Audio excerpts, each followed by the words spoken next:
Jadi di dalam surat Luqman ayat 32 Allah menceritakan tentang orang yang berdoa ketika ada butuhnya aja. Kata Allah, wa idza ghashiyahum mawjun kadh-dhulali da'u Allah mukhlishina lahud-din falamma najjahum ilal barri faminhum muqtasid wa ma yajhadu biayatina illa kullu khattarin kafur. Allah ngasih sebuah analogi tentang orang yang sedang hanyut di tengah lautan. Ketika orang menaiki bahtera, di tengah lautan terjadi badai, sampai maujung kadhulal, sampai ombaknya itu kayak gunung, lebih tinggi daripada kapal. Tiba-tiba dia da'awullaha mukhlishina lahuddin. Tiba-tiba dia berdoa, dia beribadah, dan tulus banget beribadah kepada Allah. Ya Allah, dia sholat, dia zikir, dia ngaji, dia doa. Kenapa?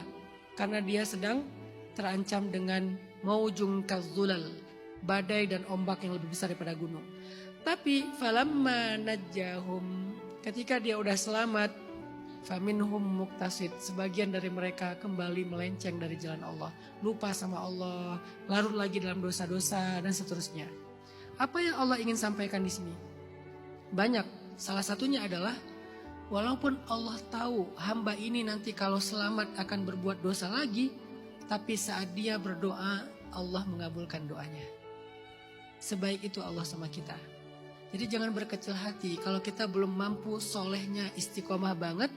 Minimal saat kita lagi dalam keadaan susah kita soleh, ya udah coba manfaatkan dulu aja momentum itu untuk soleh. Siapa tahu keterusan nanti. Siapa tahu nanti gara-gara itu jadi dawam. Kita misalnya lagi ada musibah, tahajud selama 40 hari. Biasanya kalau udah 40 hari melakukan sesuatu, bakal dawam tuh. Jadi musibah, kesulitan hidup, bisa jadi sebuah momentum kita pulang lagi kepada Allah. Dan memang manusia kadang-kadang harus diingatkan dengan cara kayak gitu. Allah sering memanggil kita, kadang-kadang Allah memanggil kita sehari 5 kali loh. Dengan suara azan. Tapi kita gak datang. Subuh dipanggil, as-salatu khairum minan naum. Langsung tarik selimut. Seolah-olah an-naum khairum minas shalah. Tidur lebih baik daripada sholat ya. Allah panggil kita, ibaratnya Allah nelpon kita, kita reject. Zuhur dipanggil lagi. Hayya 'alas shalah.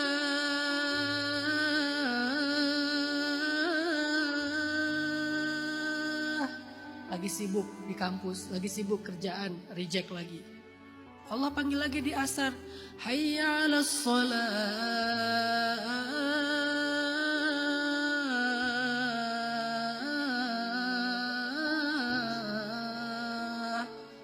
Lagi di jalan baru pulang, reject lagi. Allah panggil lagi maghrib. Hayya 'alal falah.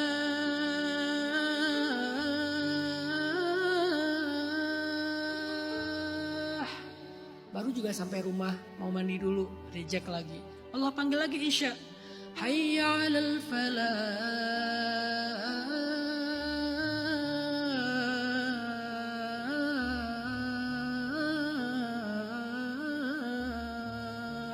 Baru mau makan malam, reject lagi.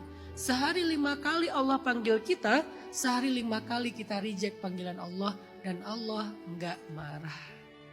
Saking sabarnya Allah sama kita, saking sayangnya Allah sama kita. Besok dipanggil lagi, reject lagi. Lusa dipanggil lagi, sebulan, 2 bulan, setahun, 2 tahun. Selalu kita reject panggilan Allah, tapi Allah enggak marah sama kita. Padahal kalau Allah mau marah, bisa aja tiba-tiba kita tuli, enggak bisa dengar. Suara azan tetap ada, tapi kita gak mampu lagi mendengarnya. Gampang buat Allah, tapi kita masih tetap bisa mendengar. Cuman Allah terlalu kangen sama kita. Ketika kita gak bisa datang dengan cara dipanggil azan, maka Allah memanggil kita dengan memberikan sedikit ujian. Biasanya kalau udah diuji, pulang tuh. Kapan terakhir kita tahajud? Lagi banyak masalah. Kapan terakhir kita doanya panjang? Lagi banyak masalah. Kapan terakhir kita pakai tasbih digital? Sampai error, sampai ke reset lagi tuh. Sehari sampai sekian ribu, lagi banyak masalah. Kapan terakhir kita sholat dengan bacaan yang panjang? Biasanya setiap sholat pasti bacanya Al-Ikhlas, An-Nas, Al-Ikhlas, Al-Falak. Tiba-tiba sekarang Al-Baqarah. Waladhdallin. Amin. Alif Lam Mim. Al-Baqarah. Kenapa? Lagi banyak masalah. Zalikal. Alif Lam Mim. Zalikal. Alif Lam Mim. Zalikal. Qul huwallahu ahad. Balik lagi ke qul huwallahu ahad. Mentok soalnya, hafalannya segitu-segitu aja. Jadi masalah itu kadang jadi momentum buat kita pulang kepada Allah karena Allah kangen sama kita. Gak apa-apa. Memang manusia itu transaksional. Yang membedakan mereka adalah setelahnya. Jadi ketika terjadi, ya udah nikmatin aja sebagai sebuah momentum pulang ke Allah. Siapa tahu keterusan. Siapa tahu setelahnya dawam dan istiqomah. Nanti setelahnya kalau kita balik arah lagi, Allah tunggu lagi. Allah itu gak pernah berputus asa nunggu kita taubat. Yang ada kita yang berputus asa dalam taubat. Kita 1000 kali berbuat dosa, 1000 kali kita bertaubat, 1000 kali Allah mengampuni dan menerima taubat kita. Sepanjang hidup kita berbuat dosa, sepanjang hidup berulang kali kita minta ampun dan dosa lagi, minta ampun, dosa lagi. Setiap kali kita minta ampun, setiap kali itu juga Allah tetap mengampuni dosa kita. Walaupun Allah tahu besok kita akan berbuat dosa lagi. Sebaik itu Allah sama kita. Allah tahu orang-orang yang Allah akan selamatkan di dalam lautan ini, kalau dia selamat nanti akan berbuat dosa. Tapi kalau waktu itu dia berdoa, Allah akan selamatkan dia. Maka teman-teman, jangan berputus asa dari rahmat Allah. Jangan berkecil hati dengan keterbatasan kita. Ya Allah, saya kayaknya belum pantas berdoa. Daripada saya berdoa transaksional, jangan gitu. Mintalah kepada Allah walaupun garam, kata Nabi. Mintalah kepada Allah walaupun garam. Apalagi yang lebih penting dari itu. Kurang garam aja di dalam masakan kita. Ya Allah, garam ya Allah. Seolah-olah gitu kan. Mintalah kepada Allah walaupun sekedar garam. Allah gak apa-apa dimintai. Allah gak repot kok kalau kita minta. Jangan sampai kita berpikir, udahlah gak usah banyak minta, beramal aja. Bahkan meminta itu adalah juga beramal. Karena doa itu ibadah. Semakin banyak berdoa berarti semakin banyak beribadah. Dan Nabi yang paling banyak berdoa itu namanya Nabi Ibrahim. Dan Allah memuji Ibrahim dengan kata-kata innahu la'awwah. Dia itu awwahun. Kata para ulama tafsir, arti awwah da'a. Arti da'a banyak berdoa. Ternyata banyak berdoa itu baik, gak apa-apa. Berharap saja setelahnya kita bisa istiqomah. Tapi waktu itu berdoa aja, minta aja yang terbaik di sisi Allah. Kemudian pertanyaan yang pertama, gimana ya cara kita melakukan hal yang terbaik untuk membahagiakan keluarga kita, tapi juga nggak melupakan hak diri kita sendiri. Jangan sampai kita berpikir untuk membahagiakan keluarga, pasangan, orang lain, saudara, ipar adalah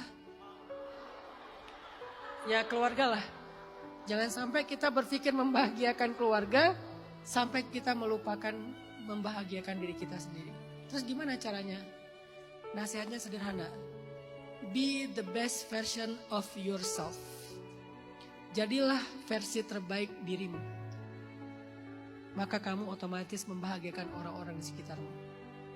Jadi kalau kita pengen membahagiakan keluarga kita, orang tua kita, atau nanti pasangan kita, anak-anak kita, jadilah versi terbaik diri kita. Upgrade value kita, belajar lebih banyak ilmu tentang life skill, belajar lebih banyak ilmu tentang bijaksana, tentang akhlak, tentang adab, tentang moral, tentang banyak hal yang baik-baik. Upgrade terus value diri kita, jadilah versi terbaik diri kita, otomatis di waktu yang sama kita sedang membahagiakan orang di sekitar kita. Dan juga membahagiakan diri kita sendiri. Jadi jangan berpikir tentang membahagiakan mereka adalah menuruti kata mereka. Nggak selalu gitu juga. Kadang ya, kadang enggak. Sangat relatif. Yang lebih mendekati absolut adalah jadi aja versi terbaik diri kamu. Pasti kamu bisa membahagiakan orang di sekitar kamu.